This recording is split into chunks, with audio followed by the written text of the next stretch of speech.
Para comenzar esta actividad, quiero invitar al escenario a Francisco Esteves, director del Museo de la Memoria y los Derechos Humanos. Bueno, muy buenas tardes.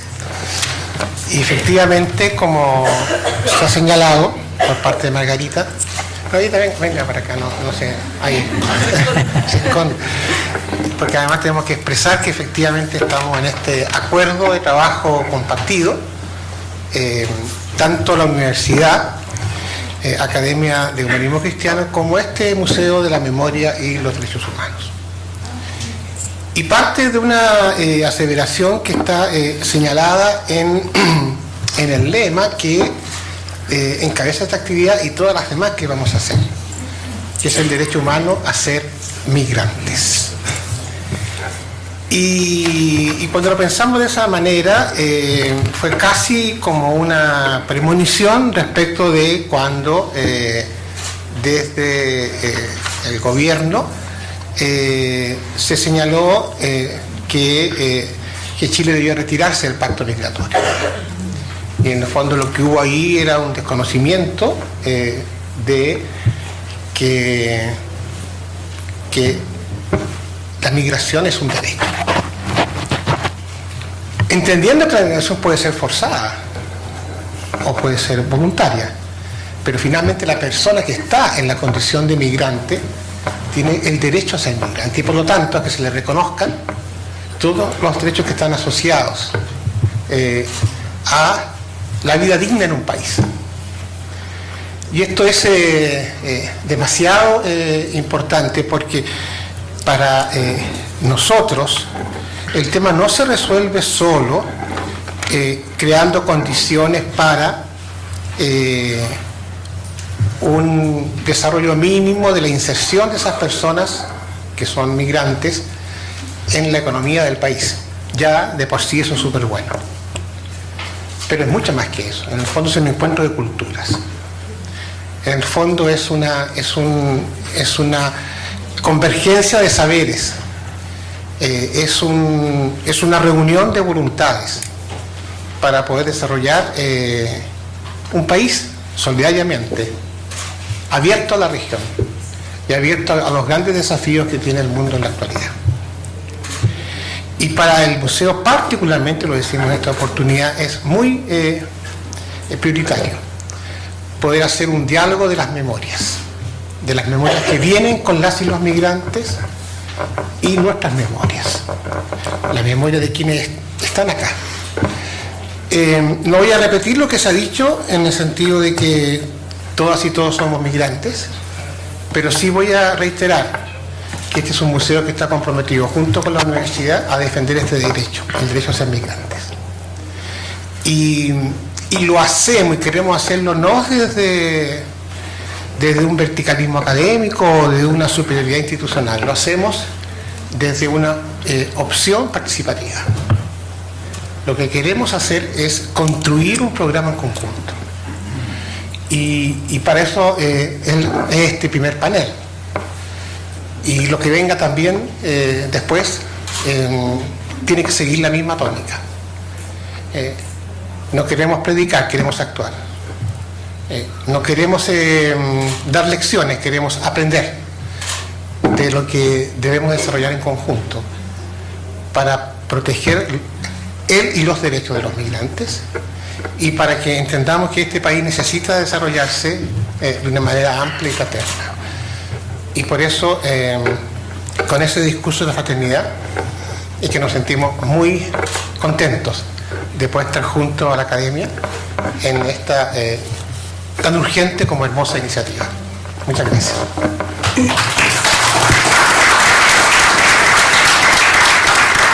Cuando hace unos meses atrás el director del museo, particularmente en representación de este museo, nos invitó como universidad a participar de este proyecto, la idea era unirnos en torno a este tema y a esta declaración de principios que hablaba Francisco también. Y pensamos que nuestro aporte tenía que estar puesto desde el punto de vista de la academia, desde la generación de conocimiento, que es nuestro más principal meta, digamos, objetivo como institución. Y de esa forma este proyecto formó parte de las actividades que desarrolla una dirección de la universidad que se llama Dirección de Investigación y Posgrado. Hoy día tenemos con nosotros a la directora de esa dirección que los va a saludar y dirigirles unas palabras también. Y por otro lado, con algo muy importante que es vínculo con el medio, que es nuestro también espacio en donde nos relacionamos y entendemos que nos relacionamos con el medio y entendemos que todo lo que generamos no puede no tener un correlato con la realidad. Por eso para nosotros esta instancia es tan importante. Aprovecho de contarles que la semana pasada tuvimos una reunión ampliada con colectivos migrantes de distintas nacionalidades con la universidad y con el museo en esta búsqueda en conjunto de poder generar instancias, y esta instancia es parte de ese acuerdo también. Van a venir otros, los mantendremos al tanto de todo eso, los invitamos también a seguir formando parte de esas otras instancias. Para continuar, como les decía, invito a Francisca Pérez a dirigir unas palabras.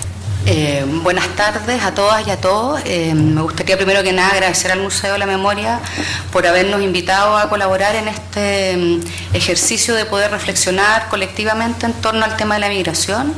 Recogiendo un poco lo que aquí ya se ha dicho, nosotros como universidad nos interesa especialmente poder potenciar ciertas líneas de investigación que permitan desarrollar la producción del conocimiento desde la dirección de investigación, por supuesto, y como señaló Margarita, también en relación con vínculo con el medio. Y desde esa perspectiva, recogiendo un poco lo que la universidad es desde su visión y su misión institucional, donde está instalado desde su origen el tema de los derechos humanos y por supuesto también el tema de la migración. La universidad tiene una trayectoria académica donde esta ha sido una temática de interés, y en ese sentido, cuando se nos convocó a esta investigación con un grupo de investigadores, se ha estado trabajando en tratar de desarrollar ciertos lineamientos que nos permitan poder discutir y posicionar el tema de la migración a partir de ciertos ejes temáticos que nos permitan abrir el debate en un momento tan importante, actual, digamos, hoy en día, sobre la migración.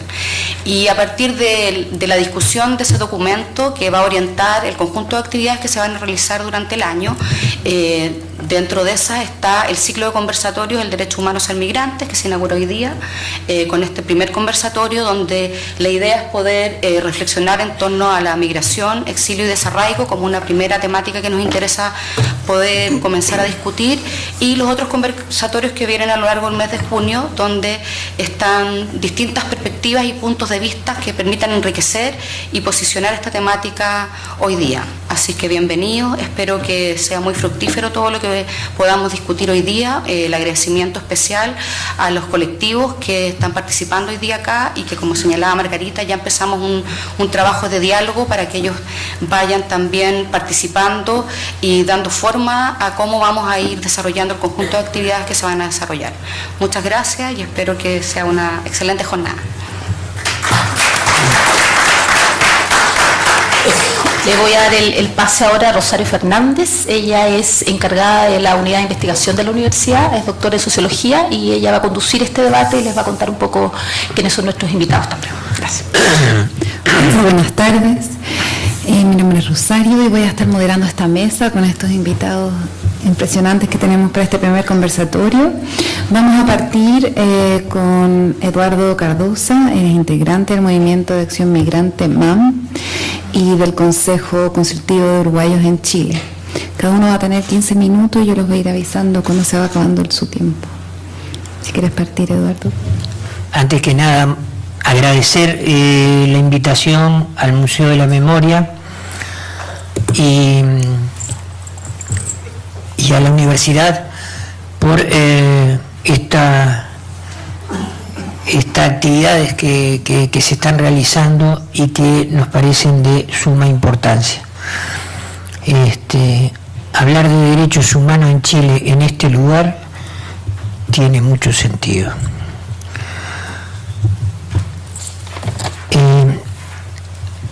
Venimos moviéndonos en el mundo hace 140.000 años.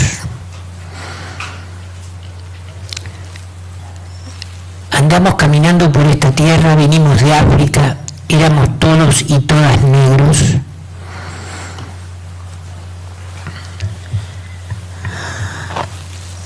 Y después de 9.000 años nos volvimos sedentarios, gracias a las mujeres que nos enseñaron a cultivar el alimento que no tuvimos que salir a buscar. Y quizás por enseñarnos eso y darnos cuenta de que podíamos cultivar más que lo que comíamos, para desgracia de ella, surgió el administrador, el masculino, y en signo de patriarcado. Cuando hablamos de migraciones en estas épocas, y cuando hablamos de exilio, lo que estamos hablando es de las consecuencias de unas causas que no las citamos y que tienen manifestaciones concretas, como es el desarraigo. Como movimiento nosotros nos preocupamos por los derechos humanos, no somos víctimas de nada. Sí sentimos lo que se siente en una sociedad en que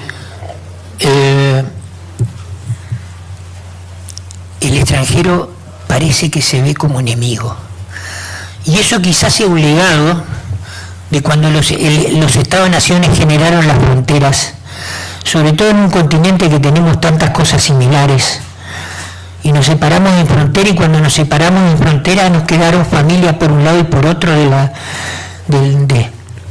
líneas imaginarias, y esas fronteras que debieran ser lugares de encuentro se transformaron en lugares donde la soberanía nacional de cada país se siente amenazada. Por tanto, el que llega ahí hay que tratarlo con sospecha.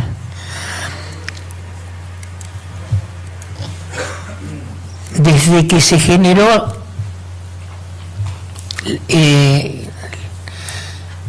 se incentivó el proceso de globalización neoliberal, hubieron países que hemos perdido y otros que han ganado.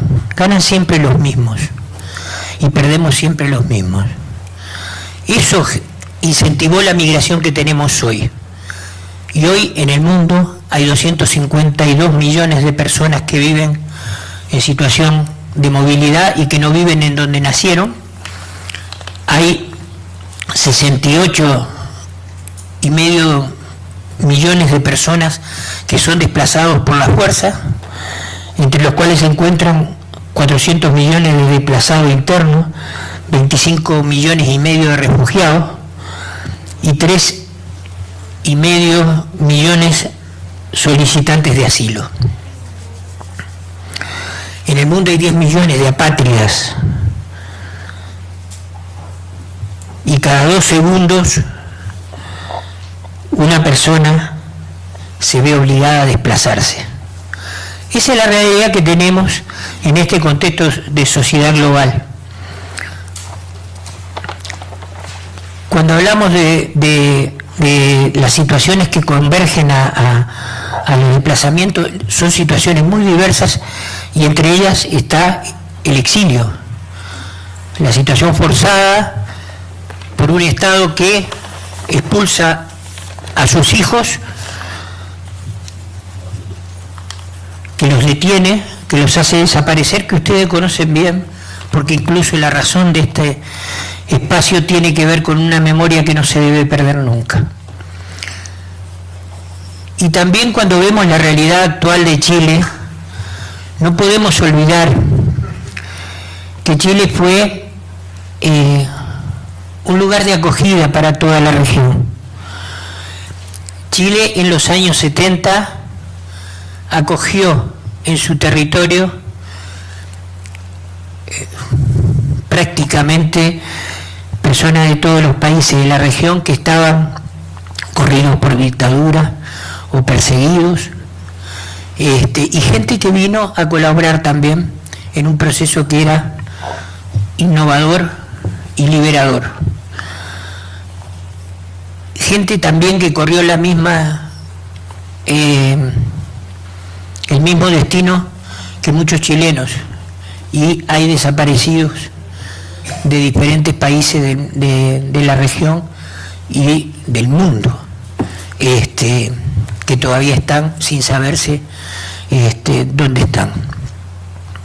En el caso de mi país son 10 personas. Entonces, cuando hablamos de exilios, cuando hablamos en este contexto de situación, no podemos olvidar que quien se desplaza de un lado a otro tiene razones que son muy fuertes, y esas razones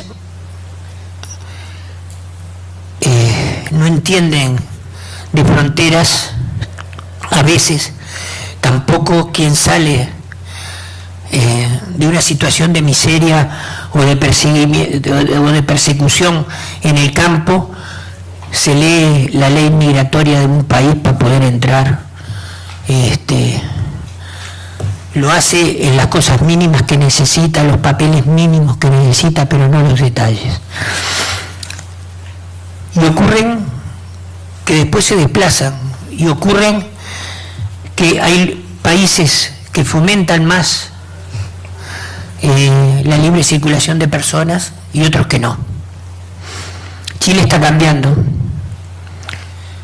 y está cambiando para mal. No tenemos buenas noticias para dar. No tenemos buenas noticias para dar en el sentido de algunas políticas que nosotros como movimiento categorizamos de racistas, concretamente contra población haitiana afrodescendiente, sobre todo mujeres, y no tenemos buenas noticias cuando hace poquito, en una semana, 2 haitianas murieron por falta de atención en un hospital. Cuando nos pasan estas cosas nos acordamos de ese otro Chile, porque otra forma es posible en el mundo, y porque el hecho de que Chile no haya suscrito el Pacto Global sobre Migraciones, que tiene un significado súper importante. Este pacto se generó a partir de iniciativas que se hicieron en la región, en donde se aportó al mundo una visión con respecto a abordar el tema migratorio en su globalidad. No se puede detener la migración en una frontera. Es imposible. El proceso migratorio tiene un origen, tiene un desarrollo, y lo último es la frontera. Si no hay colaboración entre países, y el pacto era lo que proponía, no existe posibilidad. Si lo que estamos buscando es constituir la irregularidad a partir de la legislación, porque la irregularidad es útil a ciertos capitales y muy inútil a los derechos de las personas, porque no lo tienen ninguno reconocido. El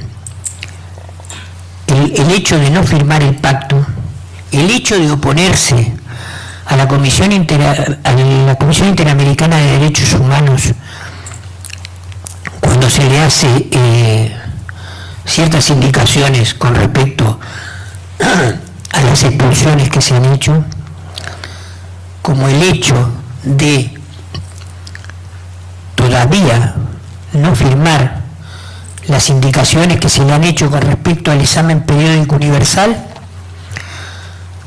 nos plantean una situación que es peligrosa, una situación que nos retrotrae a políticas quizás antes de 1945, porque si hablamos de los derechos humanos surgieron después del Holocausto.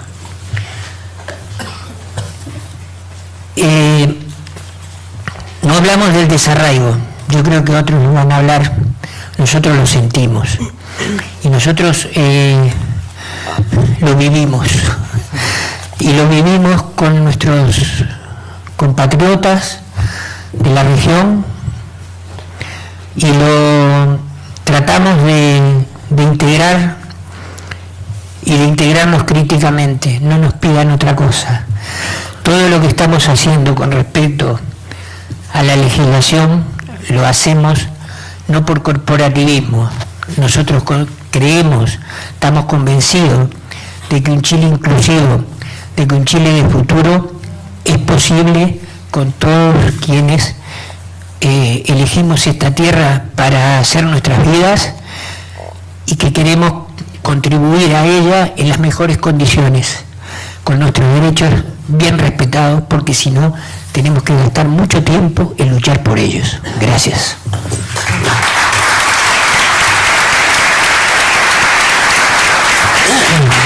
Muchas gracias, Eduardo. Bueno, pues seguimos ahora con Patricia Fliet. Ella es doctora en Historia por la Universidad Nacional de La Plata, investigadora y miembro del Consejo Científico del Centro de Investigaciones Sociohistóricas de la Facultad de Filosofía y Ciencias de la Educación de la Universidad Nacional de La Plata y perteneciente al Instituto de Investigaciones en Humanidades y Ciencias Sociales. Un poco largo. Muchas gracias. Buenas tardes. Mi enorme agradecimiento al Museo de la Memoria, una vez más estoy aquí, a la Academia Humanismo Cristiano, que fue la que hace muchísimos años, a partir de la figura y la amistad de Elías Padilla, me hizo cruzar la cordillera para venir a trabajar junto a mis colegas chilenos.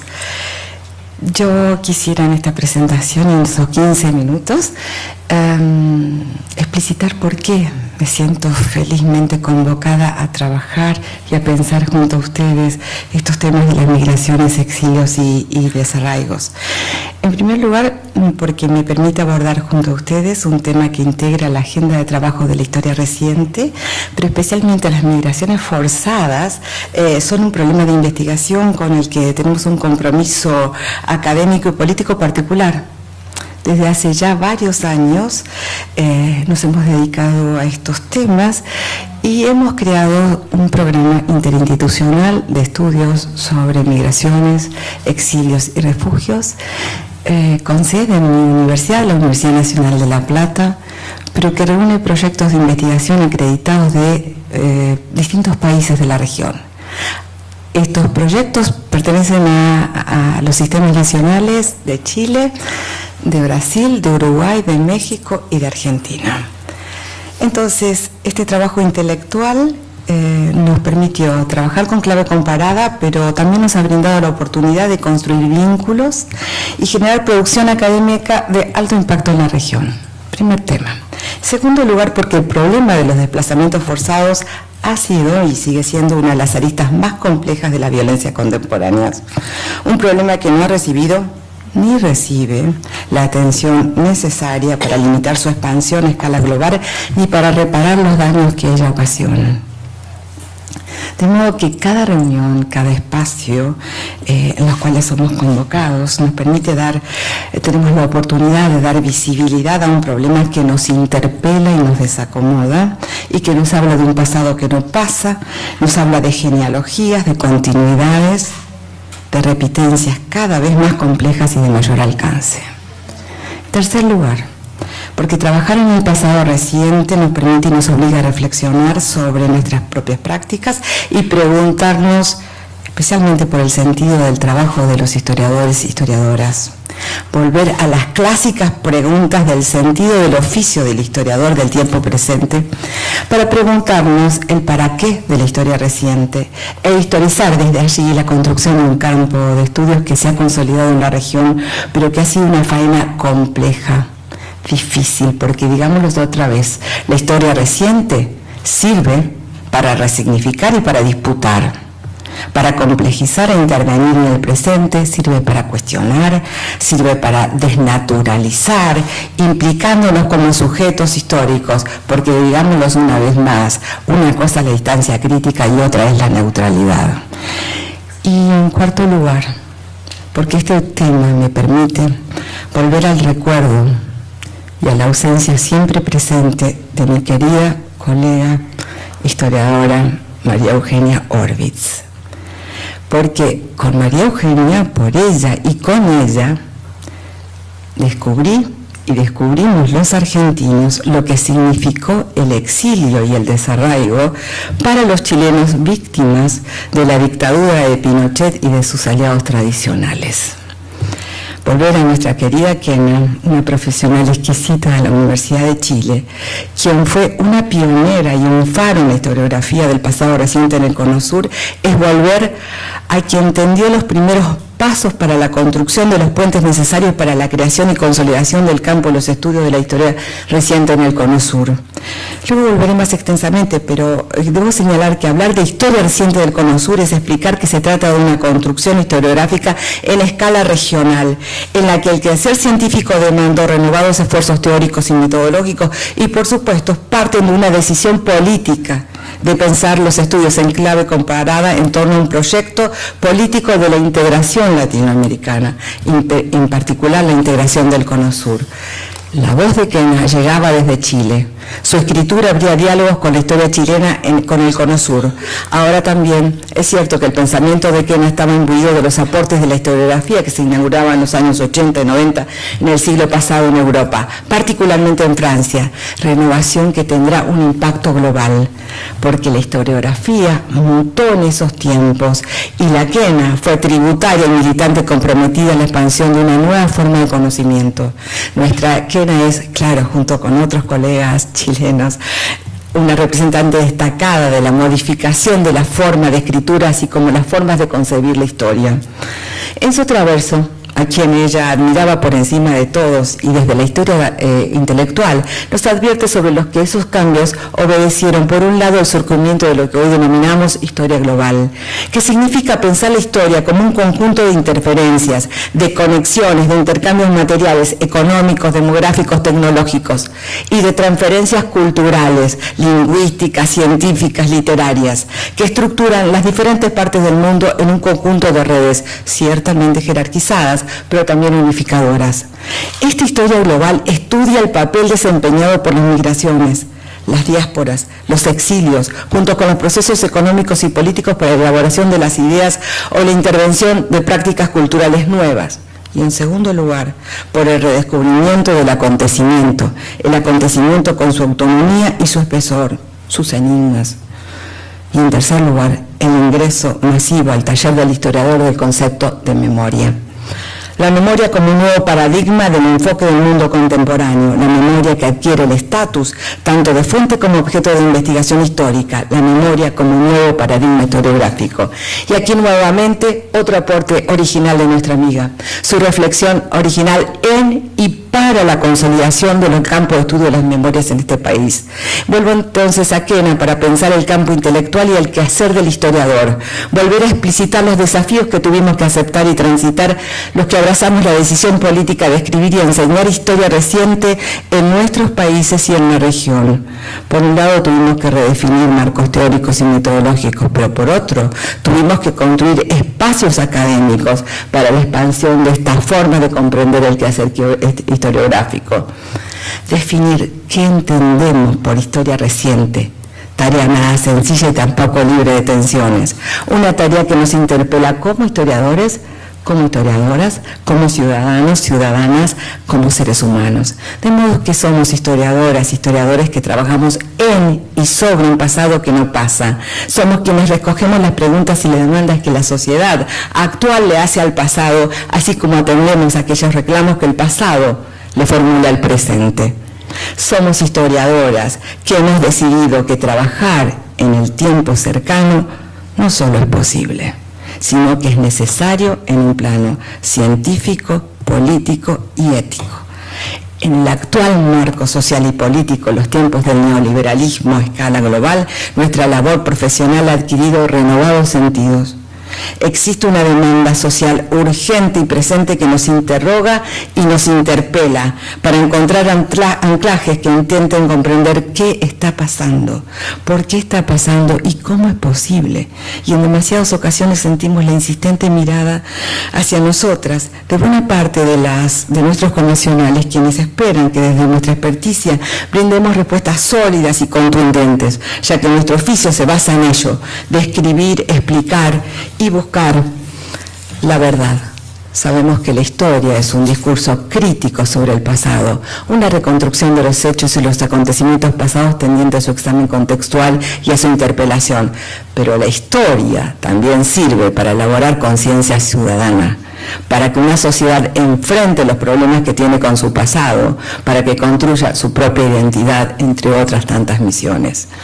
Ahora bien, en esos cruces emerge el historiador del tiempo presente marcado por la tensión y a veces la oposición entre historia y memoria, entre el acontecimiento y la experiencia, entre la distancia y la proximidad, entre la subjetividad y la objetividad, entre el investigador y el testigo, tantas discrepancias como pueden caber en una persona, como dice Henri Rousseau.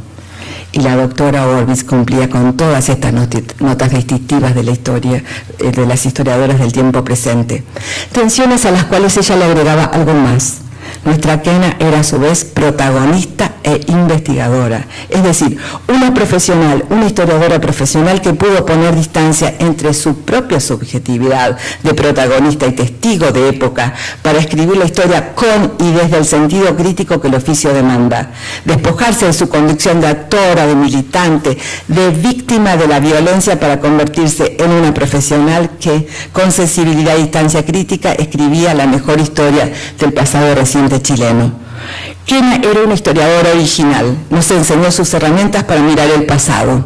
El humor, el buen humor y las múltiples funciones del humor judío formaban parte también de su mundo cultural, al cual ella apelaba para narrar la dura experiencia del exilio y el desarraigo, tema sobre el que me invitaron a desarrollar en este conversatorio. La historia mínima de la familia de los París Orbis era el ejemplo indiciario de la historia del exilio chileno. La reflexión de uno de sus hijos, que al discutir con el otro sobre quién tenía la responsabilidad de que el arroz que iba a ser su cena se había quemado, demostraba el alcance de la pérdida que conlleva el destierro. El niño pequeño, el cabro chico en lenguaje chileno, sentenciaba que no era necesario discutir sobre esa catástrofe culinaria, porque no solo no tendrían cena, tampoco tenían patria, porque el exilio, entre tantos despojos y carencias, también les había quitado la patria. La contundencia de la anécdota no quita la impertinencia de seguir indagando sobre el sentido del exilio y del desarraigo, simple y profunda, precisa y perfecta. Actores, actoras que quedaron partidos al medio, expulsados de la patria. Con una lente aguda miraba el pasado y muchas veces el pasado lejano para recoger las preguntas que estallaban en el presente.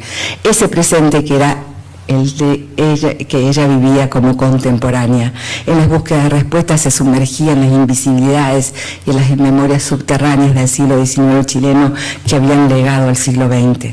Amaba la historia de las ideas y la historia intelectual. Entendía que indagar en los problemas no resueltos y en la historia de los personajes y proyectos políticos del siglo XIX y de la primera mitad del siglo XX podría brindar herramientas para entender la fundación de los imaginarios políticos autoritarios y su disputa en torno a la idea de la nación. Prestó especial atención a los regímenes autoritarios europeos. Ahora, Kena iba con un paso adelantado. Su gran amor eran las imágenes y las imágenes en movimiento, como le gustaba definir a estos documentales y películas con las cuales nos abrió el corazón y el cerebro, que también habla de la historia chilena. Este abordaje le permitió avanzar con enriquecidas herramientas en la construcción de la historiografía de la historia reciente. Recordemos que en la región otros soportes fueron los que primero dieron los primeros pasos para abordar los pasados traumáticos. Su experiencia en el trabajo con las nuevas fuentes le permitió y nos permitió derribar los resabios de los modos tradicionales de pensar la historia como un territorio de un pasado cerrado o clausurado y al que se accede de forma privilegiada desde los archivos y los documentos escritos. Para finalizar, me gustaría destacar el privilegio que tuvimos las que disfrutamos de estar a su lado, no solo como una gran y entrañable amiga, sino como una compañera de ruta en la construcción de una escuela y un espacio historiográfico. Además de ella y su familia, eran nuestro objeto de estudio. A través de la narración de su historia de vida estábamos recorriendo la historia del pasado reciente chileno, un pasado traumático que se niega a pasar, un pasado que es presente y que se engarza con nuevas formas de intolerancia, donde la injerencia del capital adquiere ribetes escandalosos, con la capacidad a escala global de imponer modelos donde la exclusión y las pobrezas son solo algunas de sus notas más dolientes. Un mundo que no ha aprendido nada de las tragedias del siglo XX. Un mundo donde la memoria ejemplar no resulta, pues cada día las mayorías se vuelven más pobres, la discriminación y la xenofobia se recrean de manera exponencial y donde los exilios, las migraciones forzadas se vuelven aristas destacadas de una región que ha perdido la esperanza de construir sociedades donde el bien común y la equidad ocupen el centro del proyecto social por el avance del modelo conservador y de derecha. Yo les propongo entonces recoger, volver a levantar las banderas de las resistencias. Por los que ya no están, por nosotros y por los que vendrán, recordemos que tenemos el derecho de andar juntos, donde el bien común no sea una quimera, sino una aspiración pronta a cumplirse. Muchas gracias.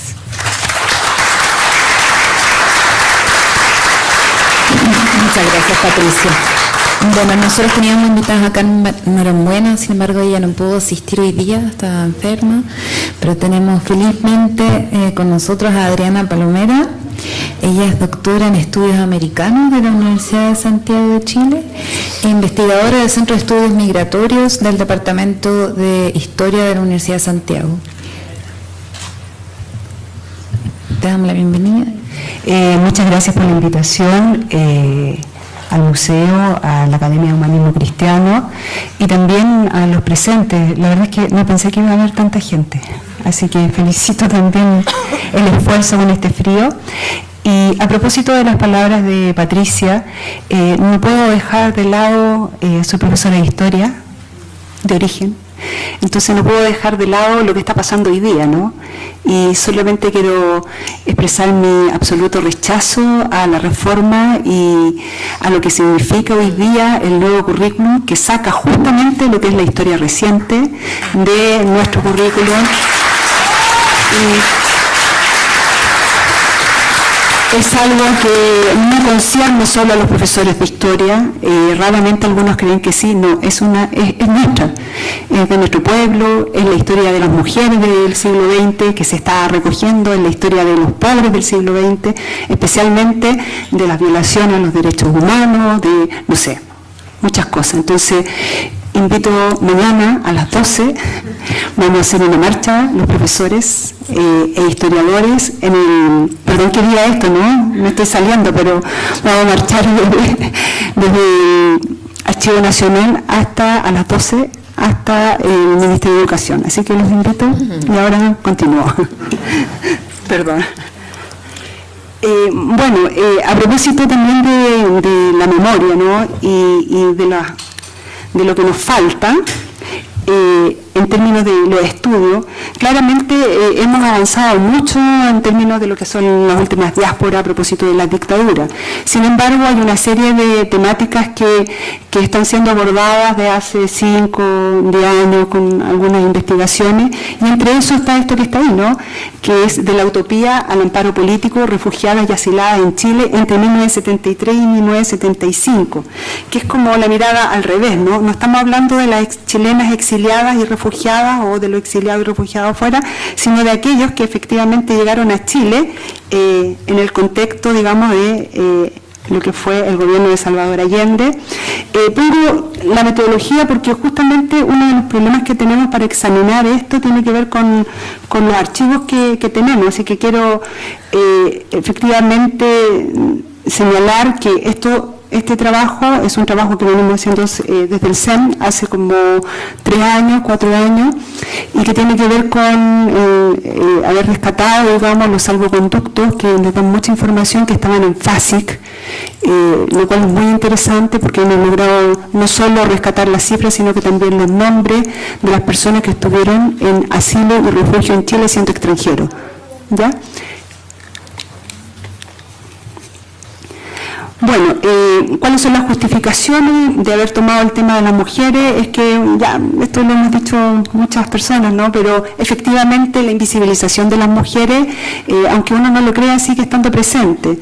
Entonces a veces cuando nosotros conversamos del refugio o de los migrantes, también desaparece en ese todo la mujer, ¿no? Y yo creo que este trabajo invita también a hacer una reflexión sobre aquellas mujeres extranjeras que estuvieron en Chile participando primeramente en apoyo a algunas exiliadas ya de las primeras dictaduras que se habían realizado en Brasil el año 64 y posteriormente en Bolivia, que sufrieron trágicamente incluso la devolución a sus tierras iniciado el golpe militar. Bueno, aunque sea majadero, quise ponerla, yo sé que muchos de los que están acá seguramente saben, pero creo que es interesante siempre seguir pensando en esto, ¿no? ¿Qué es lo que se dice de aquellos que son refugiados? Y lo señalo exclusivamente porque me parece que en Chile uno de los problemas que tenemos también con la migración es que los migrantes son todos migrantes, pero los refugiados desaparecen de esa migración. Entonces, hoy día estaba en otra actividad, en CAMI, que voy a tener otro seminario, estaba con la encargada de acá de Estación Central, de la oficina migrante, y le pregunté cuántos refugiados habían.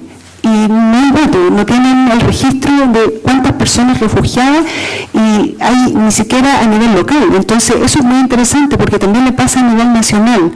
Es más, muchas de las personas que solicitan refugio hoy día son rechazadas, y son rechazadas no entrando a Chile, sino que antes de entrar en las aduanas. Entonces son una serie de elementos que debemos considerar, porque además el problema del refugio es distinto a las otras problemáticas que trae la migración no forzada, ¿no?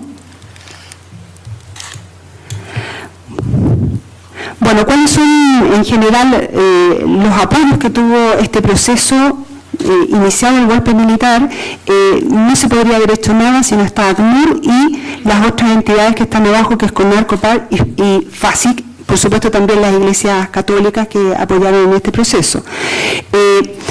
A nivel de la normativa, es muy interesante lo que sucede con la normativa respecto al refugio. Desde 1947, a nivel internacional, se fundan las primeras organizaciones que están ahí presentes. Sin embargo, América Latina tiene una tradición del asilo y refugio. Y esto es bastante interesante, porque a propósito de los contextos post-independencia, en América Latina se vive un proceso, y la construcción de los estados nacionales, ¿no? Se vive un proceso en toda América Latina de expulsión de personas que a propósito eran del otro bando, o liberales o conservadores. Entonces, por un asunto de tradición, se instala la idea del asilo. Doy un ejemplo, muy poca gente lo sabe. En Chile, a principios del siglo XX, se asila a Eloy Alfaro, en la embajada de Chile, a Eloy Alfaro, que es el presidente más emblemático, digamos, de Ecuador de principios del siglo XX. Y así podríamos mencionar una serie de otras. Yo he encontrado muchos registros de gente que solicitaba el refugio tempranamente. No parecía como refugio, parecía como asilo, ¿ya? No obstante, si uno mira el refugio en Chile, o mira lo que está sucediendo con el asilo y la migración en Chile durante el siglo XX, aun cuando se declara una política de asilo de puertas abiertas, siempre que se producen procesos de expansión de la llegada de migrantes, en Chile se ha reaccionado negativamente. Desde 1918, que se hace la ley de los indeseables, ¿no? Que es la ley que afectaba a toda la población migrante, que tiene ideas políticas, la ley de residencia en Argentina, ¿no? Que se hace en Argentina, en Brasil, ya hay una restricción. Eso se repite en 1930 con la llegada de la población judía, y se repite después, luego de un éxito de la llegada de los refugiados españoles. También se produce un proceso después de no, ya llegaron muchos, que vamos a hacer. Entonces eso lo podemos marcar, yo diría, en 4 periodos dentro del siglo XX que se producen restricciones a la migración a propósito de esta idea de que está llegando mucha gente. Entonces también es interesante eso. Bueno, en términos generales, nosotros, bueno, en este caso esta investigación, habla de 3 etapas respecto al refugio entre 1965 y 1973, o sea, 1990. La primera tendría que ver con el refugio latinoamericano en Chile, que responde a la represión política y a la instalación de la doctrina de seguridad nacional en América Latina, y por lo tanto, como dije tempranamente, Chile asila a sectores importantes de la población brasileña que venía saliendo de la dictadura, entre ellos muchos intelectuales, la mayoría, incluso los intelectuales de la teoría de la independencia, estuvieron en Chile, participaron en las universidades, en la Universidad Católica, en las revistas de la Universidad Católica, de la Universidad de Chile, entonces muy interesante el aporte que tienen. Tupamaros, a propósito de que no hay un golpe de Estado todavía en Uruguay, sin embargo, a propósito de la represión que se comienza a instalar en Uruguay, también migra antes del 73 un grupo que está ligado a los Tupamaros, entre ellos muchas mujeres que incluso algunas podrían estar dentro de las desaparecidas, ¿no? Y uno de los hechos más importantes que se va a producir es que el año 1972 el presidente Salvador Allende ratifica la convención del 51 y el protocolo del 67 que tenían que ver justamente con el refugio, y esto es muy simbólico y significativo para entender lo que sucede el año 73 cuando se produce el golpe con los extranjeros.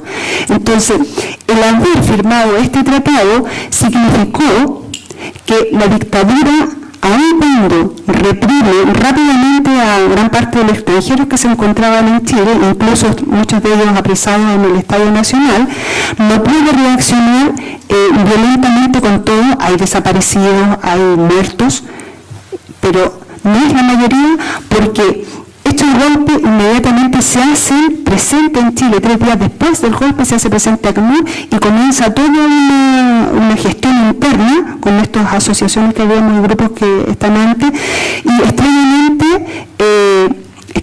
digo, el gobierno militar se supedita a esta intervención que venía de fuera. Entonces, ¿qué es lo que va a suceder? Se van a crear una serie de refugios que son refugios instalados para los extranjeros y extranjeras que están en Chile, y que es la primera vez que a nivel mundial se crean refugios especiales para refugiados en Chile. Entonces, muy interesante porque la normativa después va a ser replicada en otros procesos a nivel internacional. ¿Ya? Ahí están como los representantes. En la segunda etapa tiene que ver con este refugio entonces latinoamericano, donde está esta idea de los refugios, pero también de aquellos extranjeros que rápidamente se asilan. O sea, no todos los extranjeros se van al refugio, sino muchos de ellos se asilan, y cuando se asilan se van a las embajadas, ¿no? A aquellas embajadas que por supuesto tuvieron las puertas abiertas. Entonces esto nos lleva a mostrar en todos los registros que nosotros tenemos 5 categorías de protección de aquellos que estaban en refugio. Bueno, la tercera etapa esa no la veo. 5 categorías. Las categorías eran asilados y asiladas, que eran todos aquellos que estaban en las embajadas. Ya. Refugiados, que eran todos aquellos que estaban en estos centros de refugio. Cortesía, que eran los hijos de o parientes o madres de, y además los expulsados y los, otro que era similar a los expulsados que no recuerdo en estos momentos. Entonces, es interesante porque a la hora que se hacen los salvoconductos que son emanados por el gobierno de la dictadura, lo que sucede es que las categorías se clarifican de acuerdo a eso, y la protección de cada uno va a depender de dónde está. Entonces, todos aquellos que estaban asilados y asiladas van a ser sacados por las embajadas y determinados organismos internacionales, y los que estaban en refugio se hace cargo ACNUR. Entonces, son distintos caminos, y eso la verdad es que da mucho en términos de la investigación para ver. ¿Cuáles son en general las gestiones del refugio? Bueno, hay muchas formas que no pretendo mencionarlas porque ya no me queda mucho tiempo, pero sí que se muestren, digamos, los datos que nos muestran los salvoconductos, y nosotros podemos ver que de extranjeros solo los salvoconductos. Aquí suponemos era mucha más gente porque hay algunos que salen de forma clandestina, hay otros que ni siquiera alcanzan a estar en este proceso y se quedan clandestinamente en Chile, ¿no? Pero de aquellos que eran reconocidos dentro de los salvoconductos, de 1.834 son extranjeros y de ellos 1.452 eran mujeres, es decir, no es menor la cifra para el momento.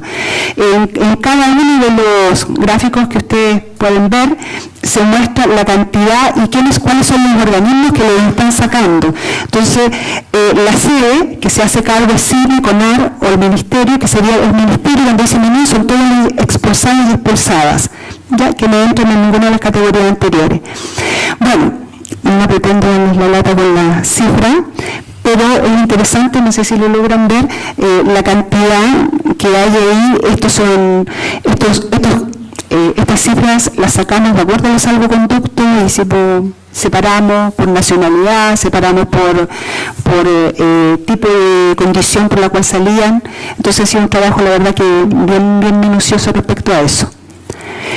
Si alguien lo quiere, después igual me escribe y lo puede enviar, no tengo ningún problema, porque la idea también es compartir la información, ¿no? Y si alguien puede aportar, lo mismo. Bueno, los decretos de expulsión, está lleno de decretos de expulsión, entre ellos de muchas mujeres que eran extranjeras y que, bueno, no se ve bien, pero que señalan las formas y los métodos por los cuales salían expulsadas. Entre las mujeres, no puse todas, puse algunas, entre ellas, no sé, Mónica Arroyo, que está desaparecida, Matilde Chacón, que estuvo en el Estadio Nacional, María Baluarte, que tenía la categoría de abandonar, Vania Gambirra, a propósito de la teoría de la dependencia, que eran personas que estaban, digamos, estuvieron metidas en esto y que salieron a propósito de ese momento. Entonces, para finalizar, quiero decir que este es un trabajo que estamos en una investigación que está en curso, estamos identificando a las personas, tenemos un problema con el tiempo, ¿no? Me hubiese gustado entrevistar, me hubiese gustado hacer muchas cosas, pero parte de esta generación también nos ha abandonado físicamente, ¿no? Y nos ha costado mucho también buscar registros, porque justamente las personas que trabajaron en todas estas organizaciones, que son gente, estoy pensando, no sé, en clave de FASIC, tienen mucha historia, muchas cosas que decir, pero también el tiempo y la verdad que las dificultades que hay en términos de los registros son difíciles. Eso, muchas gracias. Muchas gracias, Adriana. Bueno, ahora seguimos con Loreto Rebolledo. Loreto, ella es doctora en Historia de América de la Universidad de Barcelona y actualmente es profesora titular del Instituto de la Comunicación e Imagen y coordinadora de la cátedra Armando Labarca de la Universidad de Chile. Muchas gracias. Gracias. Bueno, la cátedra ya no la coordino, así que esa parte va a haber que sacarla del currículum. Bueno, quiero agradecer la invitación y voy a tratar de conectar los conceptos, las ideas que hay detrás de exilio, migración y desarraigo. Claramente el exilio es una forma de migración, pero es una forma que tiene particularidades, algunas ya han sido señaladas, pero me interesa hacer dialogar eso con respecto a las migraciones como las entendemos en el sentido actual, en un contexto de globalización, con grandes desplazamientos de población de un lugar a otro. En el caso del exilio, bueno, lo primero que hay detrás, no solo lo que ocurrió en América Latina en los años 70, sino en general detrás de cualquier exilio lo que hay es una gran derrota. Es una derrota en algunos casos militar, es porque se impone una dictadura, o sea, un grupo se impone sobre otro y los obliga a desplazarse para poder sobrevivir. Por lo tanto, es la decisión de salir, de moverse del lugar de origen hacia otro lugar, tiene que ver con una necesidad de sobrevida. O sea, y esa es una cosa que tiene implicancias, entre otras, por ejemplo, de no tener mucha posibilidad de elegir a dónde me voy. O sea, me puedo ir donde me logro asimilar, o sea, a la embajada que logré saltar, por ejemplo, o al país donde logré llegar cruzando la cordillera o tomando un avión, la forma que sea, digamos, donde me pueden dar refugio. Las formas, además, son distintas. Tenemos situaciones diversas, ¿no es cierto?, dentro de la gente que vive exilio. Bueno, están los asilados, están las personas refugiadas, están los que fueron expulsados, gente que estaba presa, ¿no es cierto?, y que pudo cambiar sus penas, sus condenas, en el caso chileno eso es así, por penas de extrañamiento, otros que fueron directamente expulsados. O sea, hay distintas razones, pero en el fondo lo que hay es, usted no puede vivir en su país, y ya no puede vivir en su país porque, de una u otra manera, el proyecto político en el que usted creyó fue un fracaso. Y nosotros somos los que hoy día mandamos.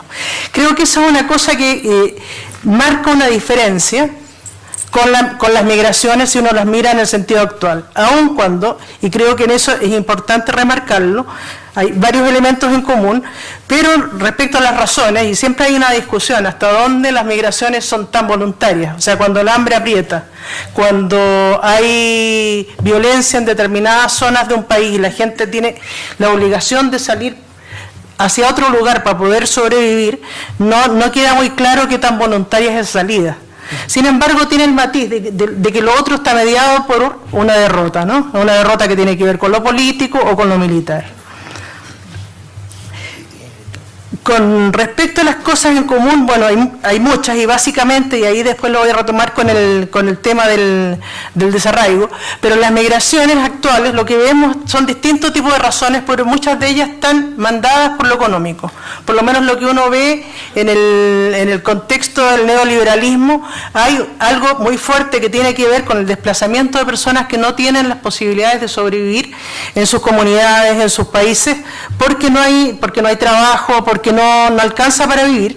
Sin embargo, no es la única razón la económica, también hay otro tipo de razones. En investigaciones que se han hecho con mujeres, por ejemplo, se ve que la violencia familiar es algo que empuja a salir del lugar de origen, para poder que es otra forma de sobrevida, pero que no está mediada por lo político, ¿sí? Es otro tipo de violencia. Por otro lado, hoy día también lo vemos, hay mucha gente que se desplaza por temas de trabajo, y no necesariamente son migrantes que tienen necesidades económicas, al contrario, se van a gerenciar una empresa, en el caso de las grandes empresas chilenas, ¿no es cierto?, se han instalado en distintos lugares de América Latina, y sus ejecutivos llegan en otras condiciones. Entonces tenemos distintos tipos, bajo el término migraciones cabe mucho. Sin embargo, hay varias cosas, varios elementos que uno podría definir que son como comunes. Y uno de esos, y ahí hago el puente con el tema del desarraigo, tiene que ver con el desarraigo, que consiste en que, por un lado, cuando uno se desplaza de un lugar a otro, está dejando atrás una serie de cosas. Bueno, en el caso del exilio claramente está dejando un proyecto político que fracasó, familia, etcétera, etcétera. Pero cualquier migrante lo que hace, al desplazarse a otro lugar, está dejando familia, amistades, una cultura, en muchos casos está dejando también una lengua. Y todo eso, que es una manera de vivir, una manera de habitar, implica al desplazarse el tener que aprender a habitar y adaptarse a otra cultura, a otra sociedad, ¿no es cierto? Y estar permanentemente, y ese es el desarraigo finalmente, en un vaivén, como lo dice un poeta Efraín Barquero, que dice estar aquí y allá, que vaivén de borracho, o sea, el jugar permanentemente entre estoy viviendo acá, que es el país donde llegué, pero siempre estoy pensando en el país que dejé. O sea, en el caso, y eso no es una cosa que tenga que ver solo con los exiliados, eso tiene que ver con cualquier migrante. Cualquier migrante siempre está pendiente de qué pasó en el país de donde salí. O sea, en el caso de los venezolanos, fueran chavistas o gente vinculada a Guaidó, cuando vino esta revuelta y no se sabía lo que iba a pasar, todos ellos estaban pendientes de ver qué era lo que iba a ocurrir, porque estaban sus familias ahí, y por otro lado la eventual posibilidad de volver o de no volver. Entonces hay un juego permanente de estar allá y acá, que es básicamente la generación que es la que toma la decisión de emigrar. Eso no ocurre de la misma manera con los hijos, porque los hijos necesariamente tienen que hacer el esfuerzo de adaptarse, ya sea otra lengua o lo que venga, tienen la necesidad de integrarse a través del colegio, ¿no es cierto?, donde los van a hacer cantar la canción nacional del país al cual llegaron, donde los van a hacer usar un determinado uniforme, saludar determinada bandera, es decir, de una u otra manera, el país que recibe los va integrando y eso genera una tensión familiar que no es menor. En el caso del exilio es mucho más fuerte. ¿Por qué? Porque el proyecto del exiliado, como no salió porque tenía ganas, digamos, sino porque no le quedaba otra, su único proyecto siempre es volver. Además está mediado por lo político. Y la posibilidad de volver solo viene dada cuando se logra derrotar al que me derrotó. De una u otra manera, ya sea con un lápiz o de otra manera. Pero en concreto, ahí hay una situación que va generando tensión con los hijos porque ¿qué es lo que ocurre con las dos generaciones? Mientras la generación adulta, que es la que toma la decisión de salir, ¿no es cierto?, lleva a los niños a otro lado. Los niños se van adaptando, se van integrando, sus amigos y su vida es esa. Pero la de los padres están siempre en este vaivén de la allá y acá. Por otro lado, siempre, y eso, la mayoría de los migrantes, está siempre la idea de volver.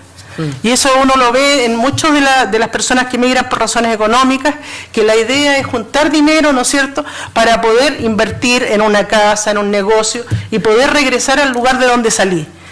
Como el proyecto de los adultos es eso, se genera una tensión tremenda con respecto a los niños, porque los niños tienen el deber de integrarse, de meterse en la escuela, de meterse en la lógica nacional para ser parte de, para no ser discriminados, por último porque es su vida que está transcurriendo ahí, y no es el caso de los padres que están en esto de, en esta cosa ambigua de sí, mi hijo se tiene que integrar, pero también el día de mañana me lo tengo que llevar, por lo tanto también lo voy a llevar a todas las fiestas patrias, le voy a enseñar todos los bailes nacionales, todas las canciones, le voy a dar la comida que se usa. O sea, no hubo niño chileno en el exilio que no comió pan con palta. O sea, son cosas que uno dice que suenan divertidas, pero cuando uno va haciendo entrevistas se da cuenta que estuvieran donde estuvieran, había ciertos alimentos que se reiteraban. Bueno, ni hablar de las empanadas y cosas como esas, pero eso mismo le ocurre a todos los migrantes. Y es cosa de ver, o sea, no es casualidad que acá emergieron y florecieron los restaurantes peruanos por la migración peruana, por una migración bastante masiva. La gente migra con su cultura y también, entonces hay un juego que va y que viene. O sea, me tengo que adaptar, me tengo que integrar, pero también la sociedad en la cual estoy llegando, aún sin darse cuenta y muchas veces aún cuando discrimine, va integrando elementos que son importantes de mi propia cultura y eso nos va enriqueciendo, cosa que de pronto nos cuesta asumirla, sobre todo la gente que discrimina y que tiene cierto rechazo a la migración. El tema del desarraigo en relación a eso, entonces, tiene todo este tema, esta tensión con los hijos, me adapto, me integro, pero ¿hasta dónde? Si tengo la idea de volver, o sea, siempre hay algo que está atravesando, y eso no solo le pasa al migrante de hoy día, también le pasó a los exiliados. Muchos de ellos además se quedaron afuera, porque habían hecho una vida, su trabajo, su vida se había hecho afuera, y volver no fue fácil. Pero igual siguen pendientes hasta el día de hoy, porque uno cuando conversa con gente que se quedó afuera, siguen viendo las noticias de Chile, están permanentemente viendo qué es lo que ocurre acá. Y en el caso de aquellos que volvieron, me refiero a los exiliados chilenos, y me imagino que eso es algo que le pasa también a los migrantes, en la medida que tuvieron que hacer un esfuerzo para adaptarse a las sociedades donde llegaron, cuando regresan también sienten que están pisando un terreno que se mueve. Porque no son iguales a los otros chilenos que estuvieron acá, no vivieron exactamente lo mismo, y eso fue muy fuerte al comienzo del exilio, en que además muchos de los retornados sentían que había un rechazo por parte de los que se habían quedado a aquellos que estaban regresando. Ok, ahora cierro. A propósito del... bueno, eso creo que es interesante de hablar del desarraigo como algo que atraviesa a todas las migraciones, más allá de las razones que lleven, digamos. Y ese es uno de los elementos comunes con entre migrantes de hoy día y los exiliados, más allá de que los tiempos cambiaron, de que si uno piensa en casi todo el exilio del Cono Sur, años 70, 80, no había celulares, no había internet, o sea, las posibilidades de comunicación eran mucho más lentas. Sin embargo, hay ciertas lógicas que son recurrentes. Hoy día la tecnología ayuda, facilita ciertas cosas, pero esa sensación de estar allá, de estar acá, de vivir en un espacio, en dos espacios a la vez, es algo que se reitera, ¿verdad? Y a propósito de nuestra capacidad de olvido, en relación a lo que señalabas tú, los distintos momentos en los cuales ha habido rechazo a los migrantes, pero también hay ciertos gestos que se van repitiendo. Ahora, me acordé de una cosa, de una cuestión que contaba una mujer que fue la embajadora de Venezuela, no en este periodo, sino un poco antes, que era una mujer mulata, no me acuerdo el nombre de ella, y ella era estudiante de medicina en Chile, estaba estudiando medicina, la especialidad de neurocirugía en la Universidad de Chile cuando vino el golpe. Como ella era mulata, y hablaba como venezolana, los vecinos que la denunciaron dijeron que era cubana. Entonces se la llevaron detenida a una comisaría, y ella insistía que ella no era cubana, que ella era venezolana, que era estudiante, o sea, toda una cosa tremenda, y dice que finalmente, o sea, logró zafar porque había un chico de 14 años que la escuchó, que insistía ella, no, si yo soy venezolana, yo soy estudiante de medicina, y el chico tenía un tío que era médico. Entonces, como a él lo soltaron antes, porque a él lo habían agarrado por toque y queda, el chico sale y llama al doctor Asenjo, que era el profesor de ella, y Asenjo la fue a sacar, y por eso hoy día está viva y llegó a ser embajadora de Venezuela. Eso a propósito de los gestos, de cómo se reitera. A ella, ¿por qué la discriminan? Identifican cubana inmediatamente, le ponen el político por el tema del color de piel. O sea, cómo jugamos con los prejuicios, cómo se van desplazando, pero en el fondo lo que está detrás siempre, en muchos de los habitantes de esta sociedad, es el prejuicio. Eso, gracias.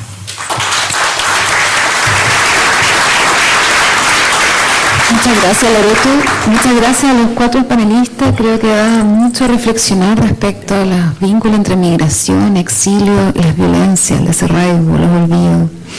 Ahora vamos a abrir la posibilidad de que podamos hacer preguntas, comentarios. Les pediría, por favor, que fuesen breves en los comentarios para que podamos compartir y debatir. 2 preguntas. La primera, para todos los panelistas y también para la moderadora, tiene que ver con esta cuestión de la memoria y con algo que dijo Patricia, que dijo algo así como la memoria como paradigma del enfoque historiográfico.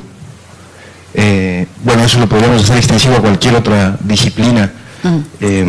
A propósito de eso, me gustaría preguntarles una pregunta que viene en un libro que se llama En contra de la memoria, que escribió un periodista, que no me acuerdo el nombre, es hijo de la escritora Susan Sontag.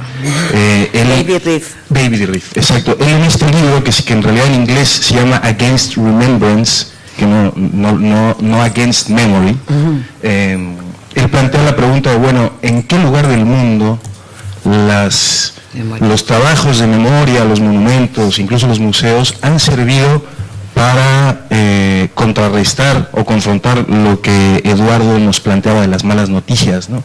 Y bueno, qué mejor ejemplo que aquí en Chile. Con toda la historia que ya ustedes han mencionado, parece que grandes sectores de la población pues continúan en una especie de indolencia o algo. Entonces, me gustaría preguntarle a todos qué opinan de esto que plantea David Riff en ese sentido, ¿no? ¿Para qué nos sirve la memoria como un paradigma de investigación, dada el contexto actual? Y la otra pregunta, más que pregunta, es un comentario tratando de hacer un ejercicio de autocrítica para todos los que estamos aquí. Por ahí Eduardo tocó el tema de los migrantes haitianos, que no es muy nuevo, pero les hago la pregunta, ¿cómo podemos hacer que este tipo de espacios llegue también a ellos? ¿Cómo nosotros podemos incluirnos en ellos? Es decir, no incluirlos a ellos con nosotros como siempre se ha querido, ¿no? En esta onda medio colonialista de siempre querer jalarlos a ellos a que aprendan a hablar español, pero nunca nos impulsamos nosotros a hablar creol. En este caso, por ejemplo, creo que en este conservatorio, en este conversatorio no hay ningún haitiano o haitiana. Entonces, ¿cómo? ¿Sí? Ok. ¿Cómo podríamos mejorar el alcance de nuestras propias investigaciones? Gracias. ¿Otra pregunta? Acá.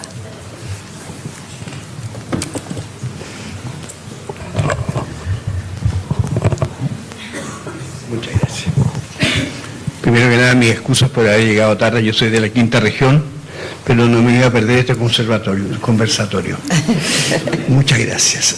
Yo lo que quiero es dejar un testimonio de agradecimiento a un país maravilloso que es Venezuela, que en mi caso personal recibió a miembros de mi familia en la época del año 70, antes del 70 y después en el 73 también, que han sido un país maravilloso, que lamento lo que están viviendo, pero tengo la esperanza de que van a recuperar su democracia como corresponde, y dejar ese testimonio de agradecimiento a Venezuela. Muchas gracias. Muchas gracias. Una pregunta más y... ¿sí? Buenas noches. Mi pregunta es muy sencilla, yo creo, es ¿cuándo dejaremos de hablar de migrantes y empezaremos a hablar de personas? Vale. Vamos a recoger estas preguntas, después vamos a dar espacio para otras. No sé si quieren seguir el mismo orden o alguien quiere... Están todos anotando. No. ¿Voy yo? Vale. Por David Riff. Hay un juego muy claro que los que hablamos de memoria, los que trabajamos en juego de memoria, siempre tenemos una medalla. Y decimos que en general la memoria tiene otra cara, que es el olvido. Las sociedades tienen que tener memoria y que la otra cara, en este caso las sociedades también necesitan olvidos. Hay autores que dicen que esta medalla tiene que tener de un lado la memoria y que del otro lado tiene que estar la justicia como única posibilidad de llegar al olvido. Hay otros autores que dicen memoria y futuro. Entonces David Riff de alguna manera ha sido convocado en América Latina y ha estado como asesor en distintos paneles de estos modelos políticos neoliberales donde él ha contado algo interesante, o por lo menos se está interpelando de este lugar que él dice que no hay un solo caso donde los que trabajamos con memoria logramos la paz, que en todo caso lo que él nos propone son políticas de olvido. Las sociedades necesitan olvidar porque desde el olvido se puede construir la paz.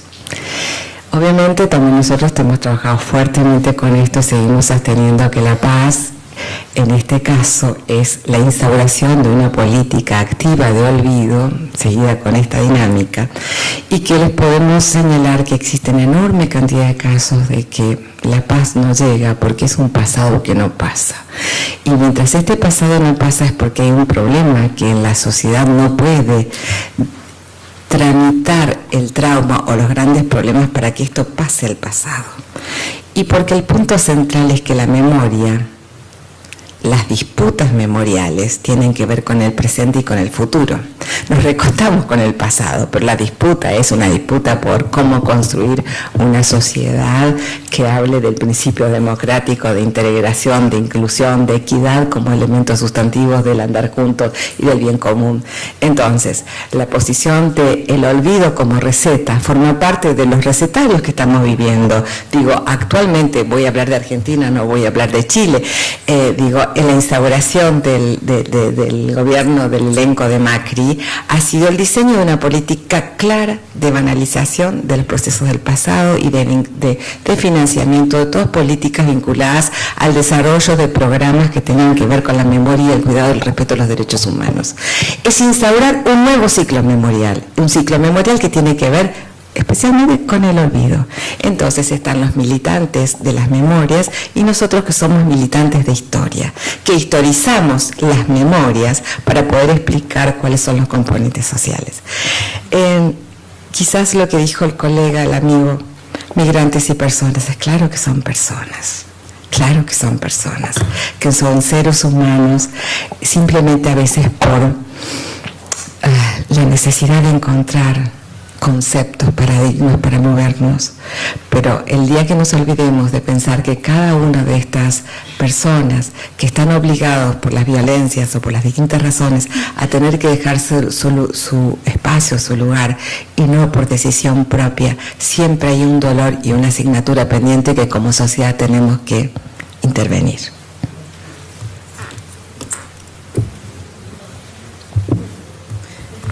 Yo tengo una cosita. ¿Sí? Bueno, Sí. Bueno. Tomé un taxi para venir acá, veníamos dos, y le dije al taxista, vamos al Museo de la Memoria. Y el taxista me dijo, ¿y qué es eso? Y los dos que veníamos dijimos, el Museo de la Memoria. ¿Y de la memoria de qué? Y nos quedamos como un poco de la memoria, de los derechos humanos. ¿Y de los derechos humanos de quiénes? Se los prometo, esto fue a las 6:30 venía. Eso fue lo que nos dijo. Y teníamos dos opciones. Entrábamos a discutir con él y decirle nuestra postura académica, intelectual. O la otra fue la que hicimos, que fue como didáctica. ¿Por qué no va a visitarlo? Ah, dijo, sí. Sí, ¿para qué le van a contar nosotros lo que es el museo? Vaya a verlo. Y nos dejó aquí y dijo, bueno, yo pensaba que esto era un hospital. Perdón que diga eso, ¿no? Pero esto pasó hace 1 hora y media, 2 horas. Entonces, ahí uno lo que descubre, efectivamente, que estamos en un momento o en un tránsito donde pareciera ser, hemos hecho hartas cosas con nuestra historia reciente, con nuestra memoria, pero la verdad es que no, tenemos problemas, ¿no? Tenemos problemas porque no logramos llegar, yo creo que a la gran masa de nuestra sociedad, los grupos, especialmente los grupos más alejados, ¿no? Y eso es porque estamos en un combate. Este es el combate con la memoria. Y estamos en desigual, en mi opinión, ¿no? Como dijeron por ahí, la contienda es desigual. Entonces, a mí me parece que en esta disputa de la memoria hay resistencias, hay un relato que tiene que ver con lo que vemos en la televisión, que me pareció lo que pasa en Argentina, ¿no? No solo las políticas de los acuerdos, ¿no? Que fueron significativas para pensar este presente, sino también en lo que nos pasa como sociedad. Entonces tenemos una sociedad que está cada vez más marginalizada. Es muy recurrente que uno diga a los que hacemos clase, siempre sale el profesor diciendo, estos cabros no saben nada. Todos los que hacen clase dicen lo mismo. Entonces, cuando uno mira lo que está pasando, los chicos están haciendo asaltos, están haciendo mucha delincuencia, yo siempre me pregunto por qué la opción es inmediatamente hay que reprimirlo, hay que castigarlo, no están llenos de presos. Si en 10 años más vamos a tener a más de la mitad de la juventud entre presa y muerta. Ese es nuestro destino. Y a mí me parece que la responsabilidad que tenemos, no solo los que están en la academia, sino que en la sociedad, los que están en cada uno de sus lugares, es eso. Es decir, mira, tenemos una historia, nuestra historia reciente nos determina, nuestra memoria nos determina, lo que pasa hoy día con los migrantes, efectivamente nos cuesta salir de esta cosa del migrante, ¿no? El migrante es como una cosa, como que no se ve como un ente, son personas. Y por supuesto que tenemos que llegar a eso y los próximos desafíos, porque también somos nuevos en esto. A veces somos un poco destructivos con nosotros. La verdad es que Chile históricamente es un país que no tiene experiencia migrante, salvo la que tuvo a principios del siglo XX, que tuvo 4,7 porcentaje de migración. Por primera vez Chile debe a tener eso, entonces somos muy nuevos, y eso se nota en la política pública, eso se nota en la política local, ¿no? Y en todo lo que pasa. Entonces a mí me parece que tenemos un desafío y ahí tenemos que estar con todo, ¿no?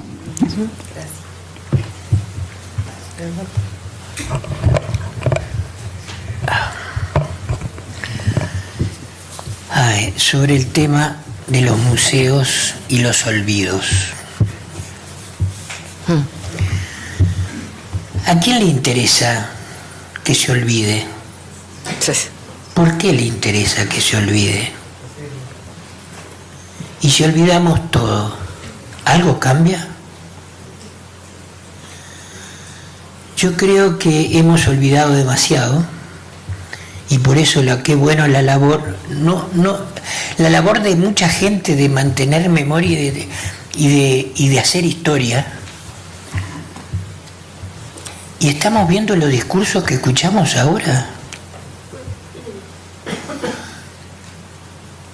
Yo creo que no se puede negar lo que se es. Si el Estado-Nación quiso negar la diversidad que había en este país, ya vemos las consecuencias de lo que tenemos. No podemos negar la historia, nuestra propia historia, nuestra historia dentro de un continente, nuestra historia de hermanos de la región, y es fundamental, no solo por eso que se dice siempre que cuando uno olvida repite, sino por algo mucho más fundamental, y es que no somos árboles con raíces al aire. Somos de un territorio, de una cultura, y tenemos nuestros pueblos originarios tan negados, tan no tratados como personas, como decía, como nos tratan a nosotros. Nosotros en muchas cosas nos sentimos muy identificados con la discriminación y el racismo con que se trata a los pueblos originarios. Entonces, memoria sí, cuánto tenemos que trabajar todos, desde el no olvidar. Es necesario no olvidar, porque los victimarios son los que quieren que olvidemos. ¿Por qué? Porque ellos no han cambiado.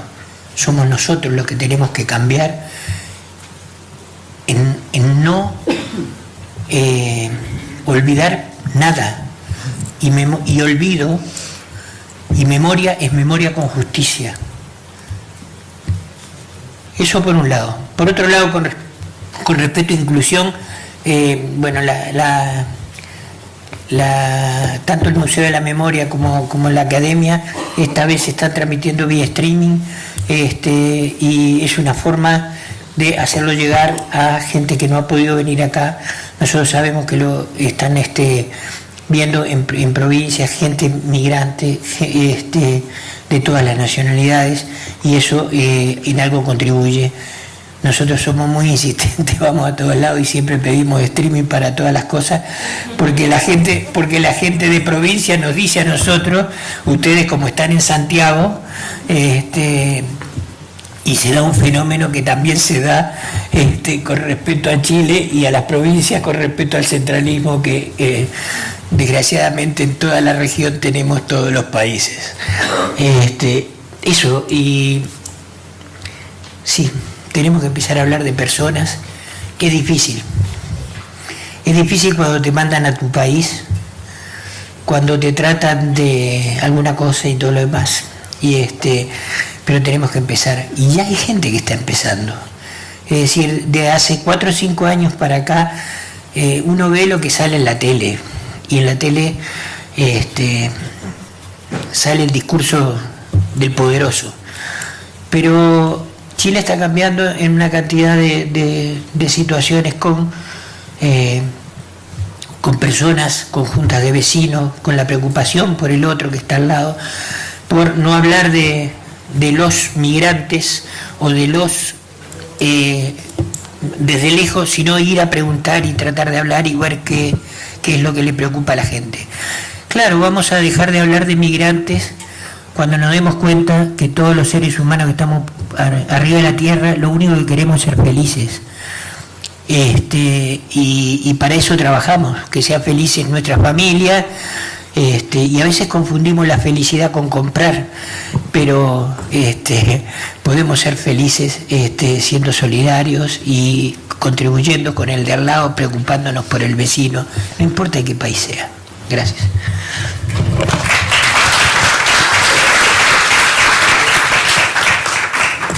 Sí, a propósito de migraciones y olvido, quería hacer referencia a una migración o a migraciones que siempre se nos olvidan, que son las migraciones internas. Durante todo el siglo XX, miles de mujeres campesinas pobres de este país, mujeres mapuches, la mayoría mujeres más que hombres, migraron a Santiago, y es una migración completamente borrada. O sea, no hay no hay memoria de eso, excepto en aquellas personas que la vivieron. Y entre otras cosas no hay memoria, ¿por qué? Porque eran útiles a una manera, eran necesarias para servir en las casas, para resolver temas, ¿no es cierto?, que cierto grupo social necesitaba. O sea, me parece que el tema de no hay cómo sacar, cuando se está hablando de migraciones, no hay cómo sacar las migraciones en sus respectivos contextos. O sea, las migraciones internas tienen esa lógica. Por otro lado, vemos una derecha que trata de cerrar las puertas a migrantes, pero empresarios agrícolas, que les falta mano de obra, ¿no es cierto?, para la temporada, que está propiciando que se abran las puertas para que vengan personas a trabajar durante las temporadas de cosecha. Migrantes, por supuesto, que trabajaran con poco salario, sin ningún derecho. Entonces, y eso tendemos a no verlo también. O sea, porque cuando nos conviene, y estoy hablando en este caso desde los grupos de poder que toman decisiones, no hacemos vista gorda, en otros casos sí lo ponemos y nos resulta molesto. Y empezamos a tratar de ver cómo vamos reduciendo determinadas migraciones porque nos estorban por A o B razones. O sea, me parecía importante el reivindicar, y con esto cierro el tema de las migraciones internas, porque fueron básicamente migraciones femeninas.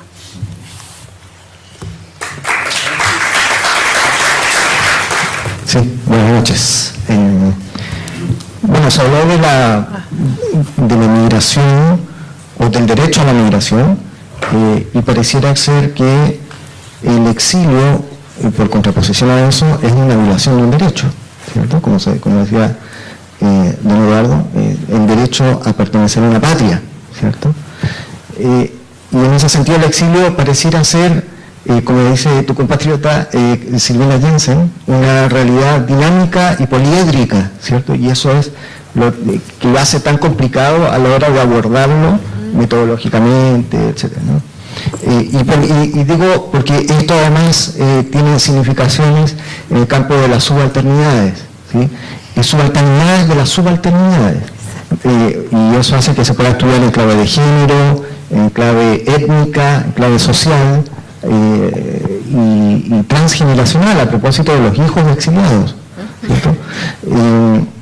Y claro, yo pensaba que en estas redes de intercambio que se van tejiendo en los procesos migratorios, quizá hay un aspecto positivo y que no se ha rescatado suficientemente. Se hablaba recién, decía la profesora Loreto, se ha utilizado en términos económicos, ¿cierto? Y despersonalizado, como decía una persona recién a propósito de la migración, se ha despersonalizado al ser humano. Sin embargo, desde el punto de vista cultural, no se ha aprovechado bien estos procesos migratorios porque pasan a denotar un concepto distinto de cultura y en esto me voy a tomar un poco de Johnny Baba, perdone que cite... Sí, ya la Johnny Baba, ustedes saben, se ganó todos los premios, al que escribe más difícil, pero dentro de lo que yo entendí de él, se refiere mucho a la hibridez cultural, y esa sería una característica que está presente en el exiliado y en el migrante en general. ¿Ustedes creen que en ese proceso de hibridez que no se ha aprovechado lo suficientemente, hay también una idea de cosmopolita?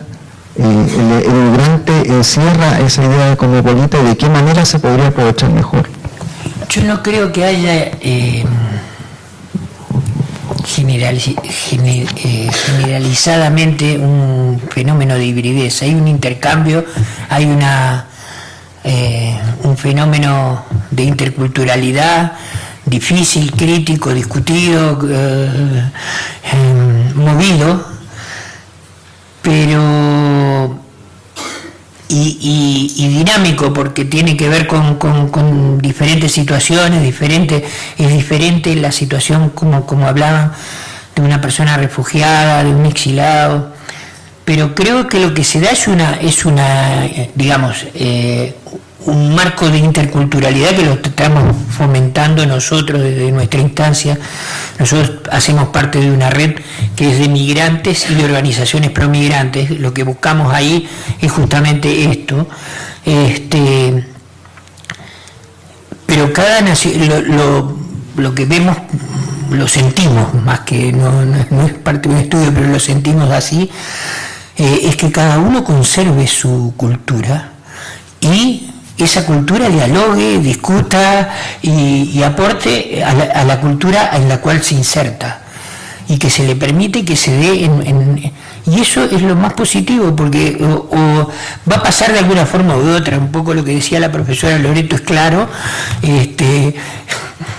Estamos comiendo comida peruana y hubo cantidad de tiempo que los pobres peruanos le decían que tenían todas las maldades del mundo. Ahora lo dejaron un poco tranquilo porque tienen otro, pero en este ejercicio de la fabricación del enemigo interno para tapar las embarradas o las cosas que no hacemos, se generan eso. Pero yo creo que hay un proceso de intercambio cultural, de discusión que es muy rico en la medida que se hace no sobre la base de racismos interactuando, digamos, sino sobre la base de reconocerse que somos parte de un mundo que cada vez se mezcla más, y que esa mezcla es rica, y que eso lo venimos haciendo aunque lo neguemos, y en el caso de Chile es preocupante,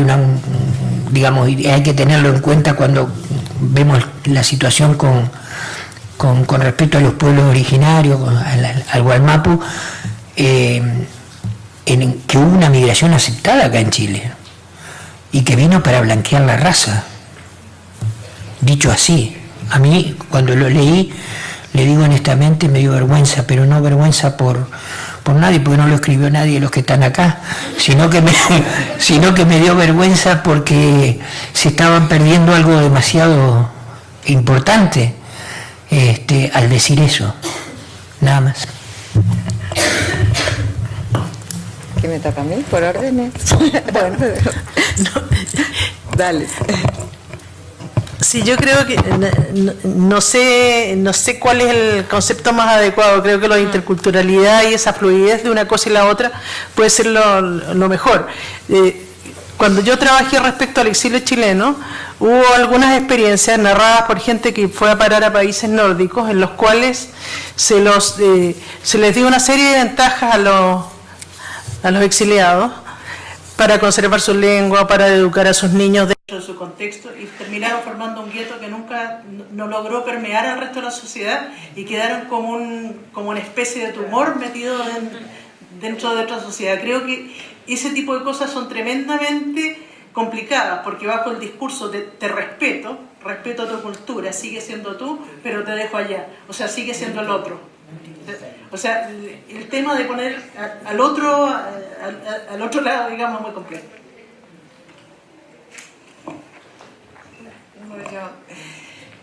Claro, yo hablo con mis anteojos de Argentina,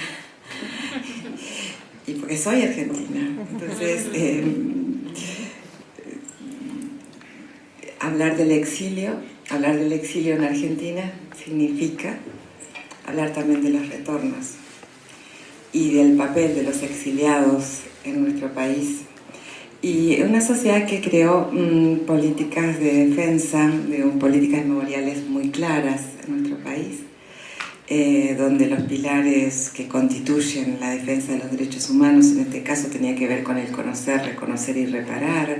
Nosotros hemos tenido durante muchísimo tiempo políticas activas de memoria, intentando de alguna manera a partir desde verdad, justicia y memoria, e incorporar el paradigma de la reparación como política clave.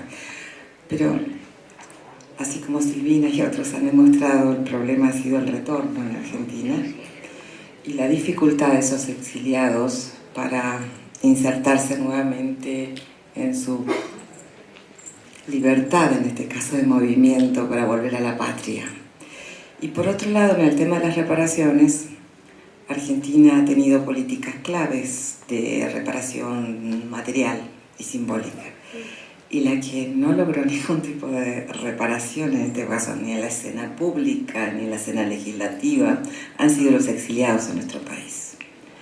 Entonces digo, hay como graduaciones en estas políticas memoriales y de reparación. Esto como punto en términos, en un país que obviamente, a diferencia de lo que hablábamos, fuimos constituidos o conformados, ¿no? Esta idea de la nación desde la gobernar es poblar y esta idea de que en Argentina desde la Constitución se invita a todos los habitantes del mundo a habitar el nombre solo argentino. Y esto va del siglo XIX, digo, una política de Estado, pero también tiene que ver con esa política de Estado donde queda claro qué se entiende por migrante, que es el migrante europeo.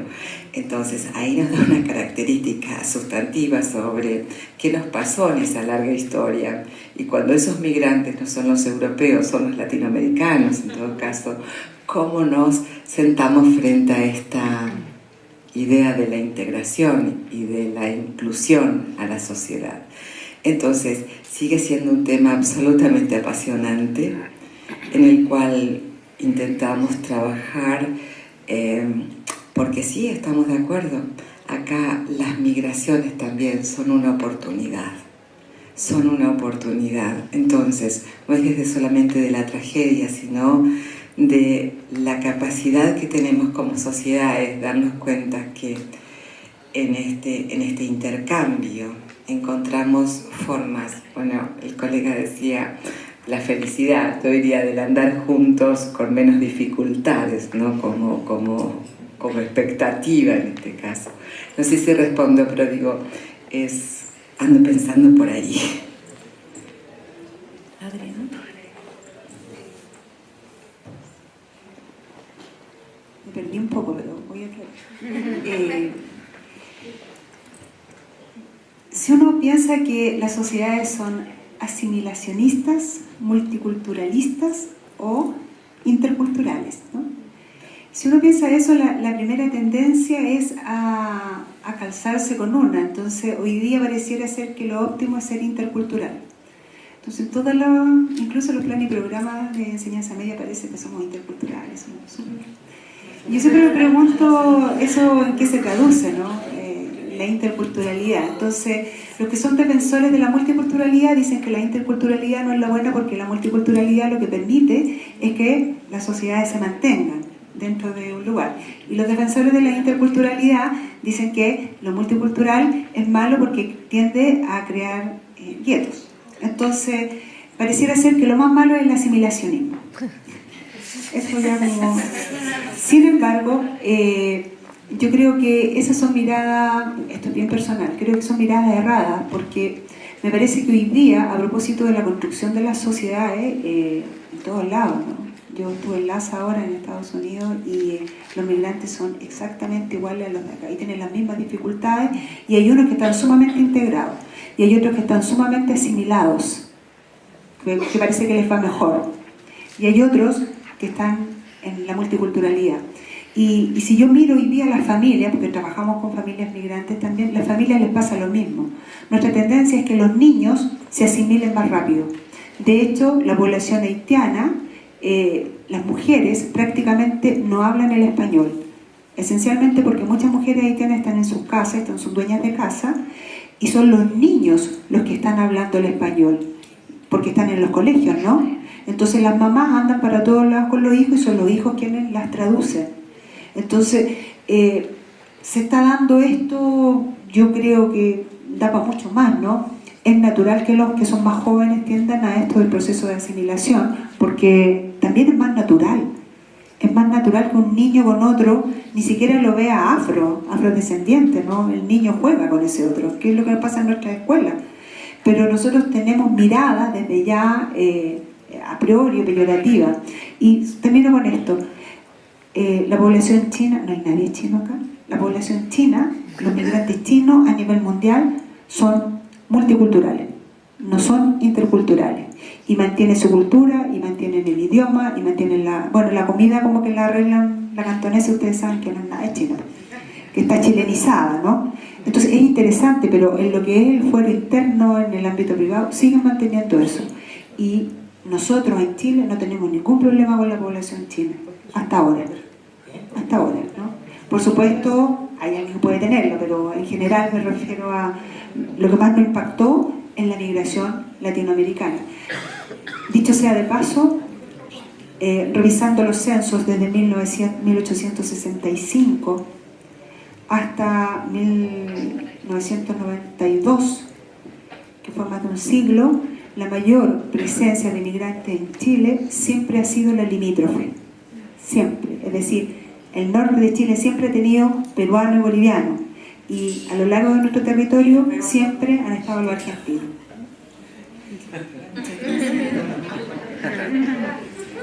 Bueno, damos por finalizado este primer conversatorio. Agradecer a los panelistas aquí presentes, a ustedes por estar hasta el final escuchando, al Museo de la Memoria y la Universidad Academia Cristiana por la organización de este evento. Y bueno, dejarlos cordialmente invitados. Este es el inicio. Tenemos todo junio de conversatorios los miércoles, así que nos vamos a seguir viendo. El museo además pidió que les recordáramos por favor responder la encuesta, que se la pueden entregar al final. Muchas gracias.